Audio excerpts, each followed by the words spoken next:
Hi, இன்னைக்கு நம்ம என்ன பார்க்க போறோம்னா மேக்ஸ்வெல் ஈக்குவேஷன் என்ன அப்படின்னு சொல்லி பார்க்க போறோம். இதுல மொத்தம் வந்துட்டு 4 ஈக்குவேஷன்ஸ் இருக்கும். ஓகேவா? ஃபர்ஸ்ட் வந்துட்டு என்னன்னா ஸ்டாட்டிக் ஃபீல்ட்ல அந்த 4 ஈக்குவேஷன் எப்படி இருக்கும், டைம் வேரிங்ல எப்படி இருக்கும் அப்படின்றத நம்ம பார்ப்போம். இப்போ வந்துட்டு எலக்ட்ரோஸ்டாட்டிக் ஃபீல்ட்னா நம்ம ஆல்ரெடி பார்த்தோமா, ஸ்டேஷனரி சார்ஜ்னால நடக்குது அப்படின்னு பார்த்தோம். மேக்னெட்டிக் ஃபீல்ட்னா என்ன பார்த்தோம், ஸ்டெடி கரண்ட் மூலமா நம்ம வந்துட்டு மேக்னெட்டிக் ஃபீல்ட்ஸ்ல உள்ள இம்பாக்ட் என்ன அப்படின்னு பார்த்தோம். அடுத்து வந்துட்டு டைம் வேரிங் கரண்ட்ஸ்ல வந்துட்டு என்ன இருக்கும்னா எலக்ட்ரோ மேக்னெட்டிக் ஃபீல்ட் ரெண்டுமே இருக்கும். எலக்ட்ரிக் அண்ட் மேக்னெட்டிக் ஃபீல்ட் வந்துட்டு டைம் வேரிங்ல இருக்கும். அப்போ வந்துட்டு டைம் வேரிங் கரண்டாக இருக்கும். இப்போ ஸ்டாட்டிக் ஃபீல்ட்ஸ்னா எலக்ட்ரிக் ஃபீல்டும் மேக்னெட்டிக் ஃபீல்டும் ஒன்று இண்டிபெண்டன்ட் டு ஈச் அதராக இருக்கும். இதே அது டைம் வேரிங்னா இருந்துச்சுன்னா மேக்னெட்டிக் ஃபீல்டில் வந்துட்டு எலக்ட்ரிக் ஃபீல்டு இருக்கும், எலக்ட்ரிக் ஃபீல்டில் வந்துட்டு மேக்னெட்டிக் ஃபீல்டு இருக்கும். டிபெண்ட் டு ஈச் அதர்னு சொல்லுவோம். ஓகேவா? அந்த 4 ஈக்குவேஷன் என்னன்னா, ஃபஸ்ட்டு வந்துட்டு 2 ஈக்குவேஷன் வந்துட்டு நமக்கு டாட் ப்ராடக்ட்டில் வரும்.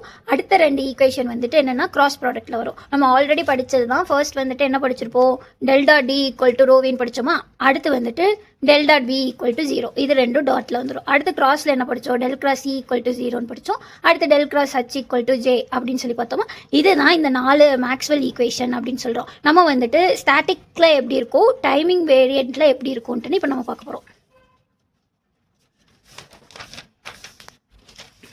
இதான்.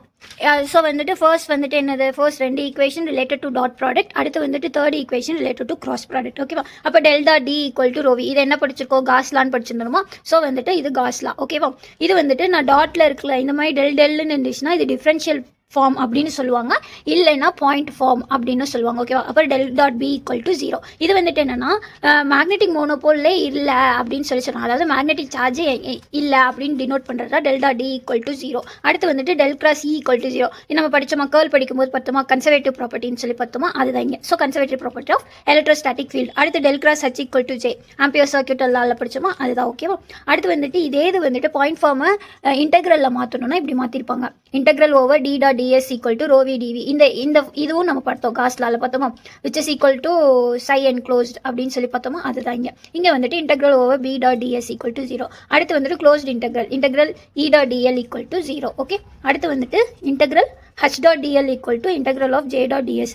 இன்டெகிரேஷன் இருந்துச்சுன்னா அது இன்டெக்ரல் ஃபார்ம், இன்டெகிரேஷன் இல்லாமல் டெல் போட்டுருந்துச்சுன்னா அது டிஃபரன்ஷியல் ஃபார்ம். இது ஏன் டிஃபரன்ஷியல், நம்ம டெல்ல போட்டோமா டி பை டிஎக்ஸ் டிஒய் டிஇசட்னு சொல்கிறோமா, அதனால இது வந்துட்டு டிஃபரன்ஷியல் ஃபார்ம், இல்லைனா வந்துட்டு பாயிண்ட் ஃபார்ம். ஓகேவா? அடுத்து வந்துட்டு ஃப்ரீ ஸ்பேஸ். ஃப்ரீ ஸ்பேஸில் பார்த்தீங்கன்னா epsilon r equal to 1, mu r equal to 1, sigma equal to 0, J equal to 0, rho v வந்துட்டு 0வாக இருக்கும். ஈட்டா இன்ட்ரெஸ்டிங் இம்பெண்டன்ஸ் வந்துட்டு 120π, இல்லைனா வந்துட்டு 377 அப்படின்னு சொல்லுவோம், 377 அப்படி சொல்லுவோம். ஸோ வந்துட்டு அப்படி பார்க்கும்போது ரோவி வந்துட்டு இதில் இருக்குது, ஜே இருக்குது. ஸோ இது ரெண்டுக்குமே நம்ம வந்துட்டு 0 போடுவோம். ஸோ வந்துட்டு அப்போது டெல்டா டி ஈக்குவல் டு ரோவிக்கு பதிலாக 0 எங்கே, ஃப்ரீ ஸ்பேஸில்.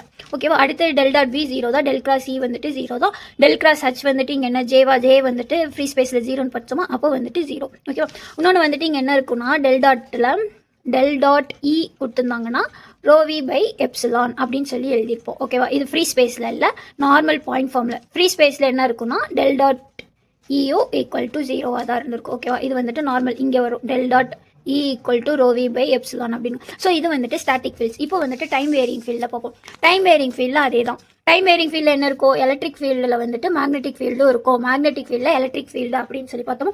ஸோ ஃபஸ்ட்டு வந்துட்டு delta D equal to rho v, அதே தான் இங்கே வந்துட்டு delta B equal to 0. So time varying ஃபீல்டில் எது வந்துட்டு சேஞ்ச் ஆகும்னா கிராஸ் ப்ராடக்ட்டில் 2 பார்த்தோமா, அதுதான் வந்துட்டு நம்மளுக்கு சேஞ்ச் ஆக போகுது. அப்போ del cross E equal to இதில் வந்துட்டு என்னது, இது வந்துட்டு எலக்ட்ரிக் ஃபீல்டு. ஸோ ஆப்வியஸாக இங்கே வந்துட்டு என்னென்னா மேக்னெட்டிக் ஃபீல்டை இன்டியூஸ் பண்ணுறோம். ஸோ வந்துட்டு இங்கே இ இருக்குது, இங்கே வந்துட்டு பி இன்ட்ரடியூஸ் பண்ணுறோம், minus to B by dow T அப்படின்னு சொல்லுவாங்க. ஸோ இங்கே வந்துட்டு ஹச் மேக்னெட்டிக் ஃபீல்டு இருக்குது, ரிசல்ட்டில் வந்துட்டு நம்ம என்ன பண்ணுறோம், எலக்ட்ரிக் ஃபீல்டை வந்துட்டு இன்டியூஸ் பண்ணுறோம். ஓகேவா? அப்போ வந்துட்டு dow D by dow T. Okay.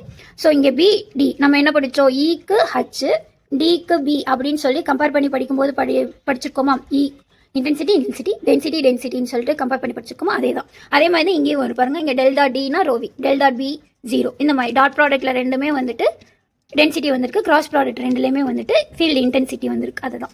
So இது வந்துட்டு பாயிண்ட் ஃபார்ம். அடுத்து வந்துட்டு இன்டெக்ரல் ஃபார்மில் பார்த்தோம்னா அதே தான். இங்கே வந்துட்டு கொடுத்துருக்கதை நம்ம இன்டெக்ரலில் மாற்றி எழுதுறோம். இங்கே வந்துட்டு minus to B by dow T, இங்கே வந்துட்டு இது இன்டெக்ரலுக்குள்ளே இருந்தாலும் ஓகே தான், நோ இஷ்யூஸ், இப்படி எழுதிக்கலாம், dow by dow T D S இப்படி எழுதினாலும் கரெக்டு தான். ஸோ மைனஸ் ஆஃப் இது. அடுத்து வந்துட்டு இங்கே யூஸ் பண்ணும்போது J plus dow D by dow D S, இங்கே இன்டெக்ரல் இருக்கா, dow B by dow T. இந்த இன்டெக்ரலில் திடீர்னு என்னன்னா பி டாட்னு வச்சுப்பாங்க.